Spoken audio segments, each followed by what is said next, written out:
on GMO.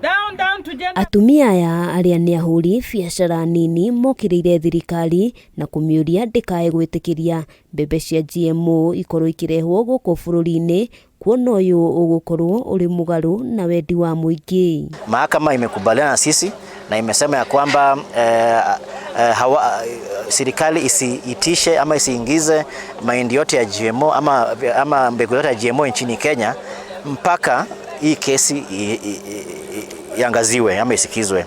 Maugite muingi nduhoetwo mawoni mao megemaine na urehi wa mbembe icio na uguo ni hari bata thirikari ikorwo ikimurika keri ndeto eno. Everything that comes, women are the most targeted. And that is why we feel even yenye the government may lift on GMO, the first people that will be targeted are women.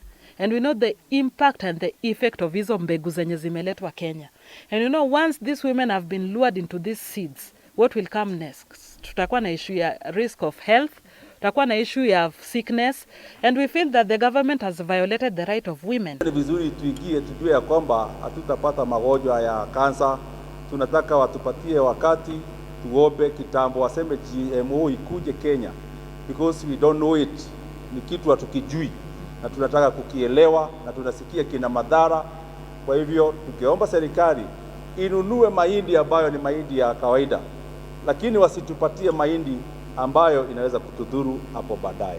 Mutongoria wa gikundi giki Susan Owiti augite urehi wa mbembe icio no ukorwo ukiuna arimi moko na ningi ucungiririe migunda iria irimagwo mbembe gukorwo igitiganirio. You know, it's a way of making income, but let them allow the peasant farmers to sell the surplus such that we do not mix the two things. That they will do away, we will separate the two, then our country will have enough food and very secure. Ihoya ria gikundi giki ni thirikari igure mbembe iria arimi mari nacio na kungikinya itikuigana ikorwo ikigura mbembe iria itari cia GMO. Na hawa wakulima wakishatumia inputs huwezi tena kuwalazimisha wauze kwa bei ya chini. Kwa nini serikali inapatia wakulima wetu bei ya chini, lakini wanapoagiza mahindi ya GMO wanatumia bei ya juu?